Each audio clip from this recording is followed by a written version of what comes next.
ये स्टूडेंट्स हम न्यूमेरिकल कर रहे थे, क्या था, calculate concentration of solution in which 20 gram of sugar is dissolved in 380 gram of water.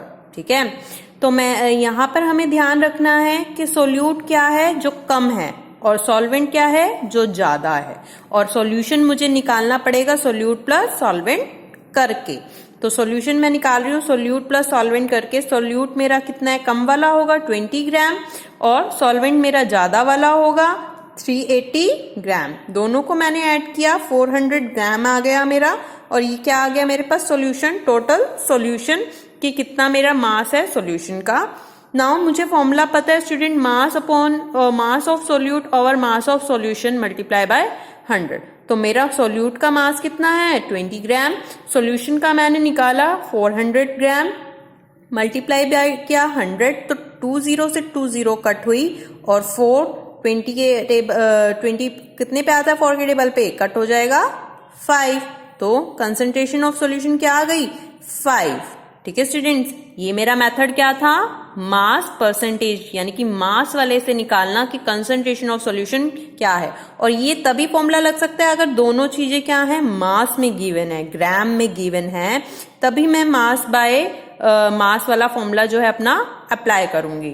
Next lecture में हम चेक करेंगे हमारा volume percentage and volume mass by volume percentage. So student, this is our topic कि हम concentration of solution कैसे निकाल सकते हैं। स्टूडेंट्स, होप सो आपने ये क्वेश्चंस जो है ट्राई किए होंगे। सो नेक्स्ट टॉपिक हमने आज अपना स्टार्ट कर ही लिया है कि सॉल्यूशंस क्या होते हैं, ये हमने किया है, सॉल्यूशन क्या होते हैं। Now students, one more thing कि जरूरी नहीं है सॉल्यूशन जो है लिक्विड में ही हो, जो सॉल्यूशन है वो सॉलिड भी हो सकते हैं। जैसे एग्जांपल है अलॉय, ये अभी हमने बात नहीं की, और तो मैं आपको यहाँ पर बता देती हूँ क्या होते हैं अलॉयज। अलॉयज क्या होते हैं, दो या दो से ज्यादा मेटल्स जो है मिलकर क्या बनाते हैं, एक चीज बनाते हैं, या फिर एक मेटल और एक नॉन मेटल जो है बन के क्या बनाते हैं, एक कंपोनेंट या एक चीज बनाते हैं, उसको हम बोलते हैं अलॉय। उसको हम क्या बोलते हैं स्टूडेंट्स, अलॉय। सो स्टूडेंट्स, इसमें एग्जाम्पल है, अलॉय मैंने बनाया ब्रास।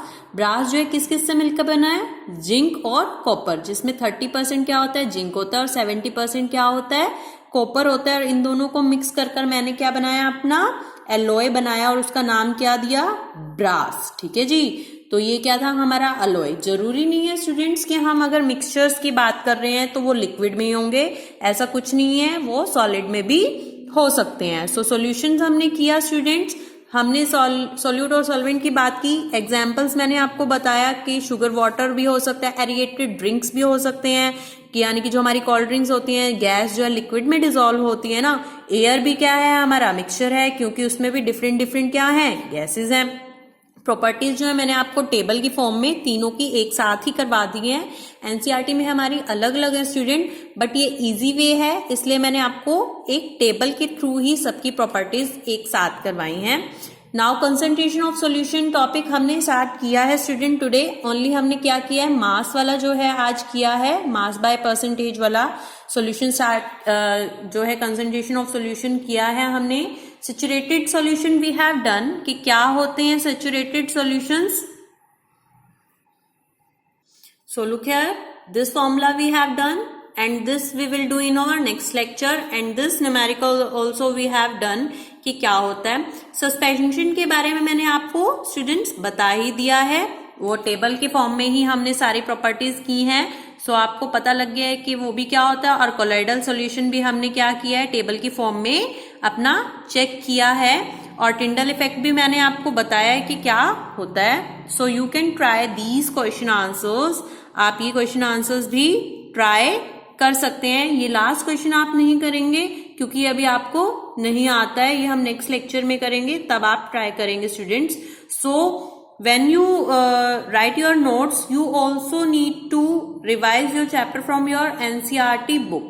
आप एक बार NCERT बुक से भी अपना ये चैप्टर जो है रिवाइज करेंगे, रीड करेंगे, सो दैट आपके जो कंसेप्ट्स हैं मोर क्लियर हो जाएं कि हमने एक्चुअल में नोट्स में क्या क्या किया है। बिकॉज मैंने थोड़ा सा डिफरेंट पैटर्न फॉलो किया है, इसमें अलग अलग टॉपिक्स हैं, solution, colloidal and suspension, but मैंने आपको एक टेबल में ही सारी प्रॉपर्टीज जो हैं करवाई हैं. Okay students, so this is your homework. Read your chapter and try those question answers and revise your notes also.